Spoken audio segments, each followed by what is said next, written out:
Perkenalkan, nama saya Friska Andriani, NIM 29/2019-054.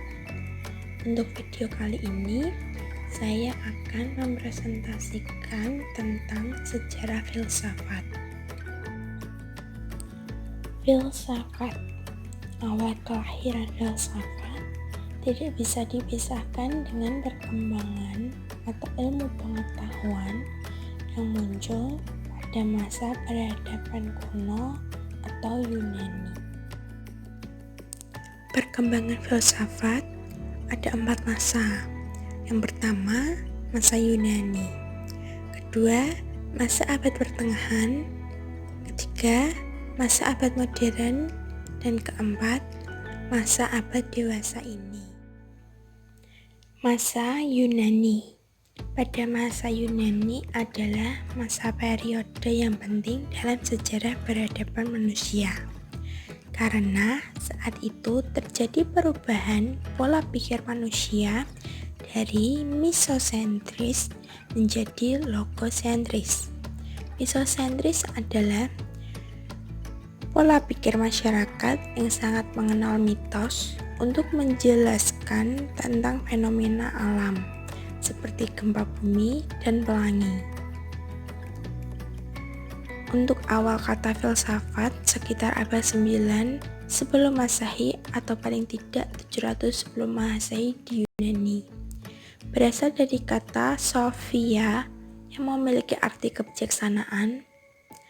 Sophia berarti kecakapan.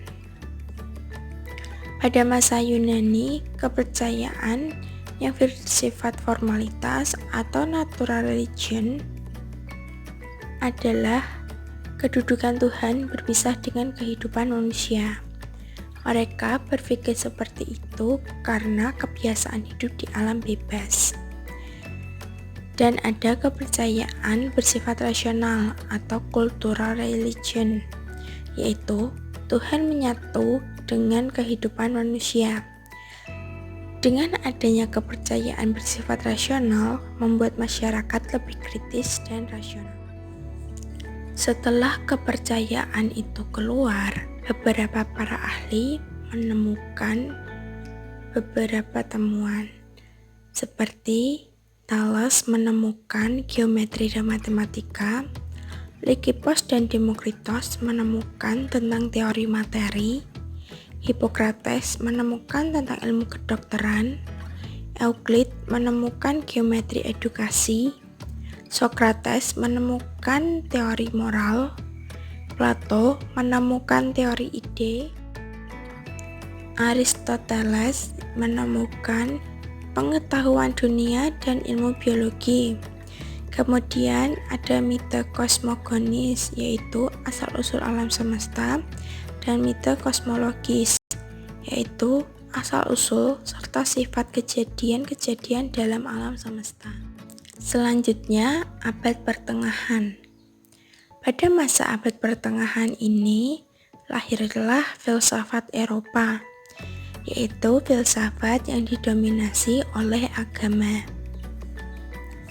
Pada abad ke-6, setelah mendapat dukungan dari Karel Agung, didirikanlah sekolah-sekolah yang memberi pelajaran gramatika, dialektika, geometri, aritmatika, astronomi, dan musik. Karena pada abad ke-6 mendorong pada abad ke-13 sehingga berdirinya universitas-universitas dan ordo-ordo.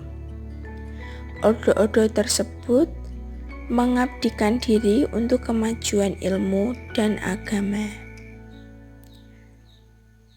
Peralihan pada masa pertengahan ke masa modern disebut dengan masa transisi, yaitu munculnya Renaissance dan Humanisme yang berlangsung pada abad ke-15 sampai ke-16. Masa abad modern. Pemikiran filsafat berhasil menempatkan manusia pada tempat yang sentral dalam pandangan kehidupan, sehingga cocok pemikiran antroposentris, yaitu pemikiran filsafat mendasarkan pada akal pikiran dan pengalaman. Abad ke-18. Abad ke-18 itu filsafat sebagai ilmu pengetahuan, yaitu digunakan untuk mencari kebenaran dan kenyataan. Pada abad ke-19, filsafat terjadi sehingga terpecah belah. Filsafat mampu membentuk suatu kepribadian tiap-tiap bangsa dengan pengertian dan caranya sendiri. Tidak ada lagi pemikiran filsafat yang mendominasi pada abad ke-19. Masa abad dewasa ini atau filsafat kontemporer, yaitu desentralisasi manusia, karena pemikiran filsafat abad ke-20 ini memberi perhatian yang khusus pada bidang bahasa dan etika sosial. Karena filsafat kontemporer ini mendukung sehingga munculnya filsafat analitika, yaitu cara berpikir untuk mengatur pemakaian kata-kata atau istilah-istilah yang menimbulkan keracunan, sekaligus dapat menunjukkan bahaya-bahaya yang terdapat di dalamnya. Aliran-aliran kefilsafatan.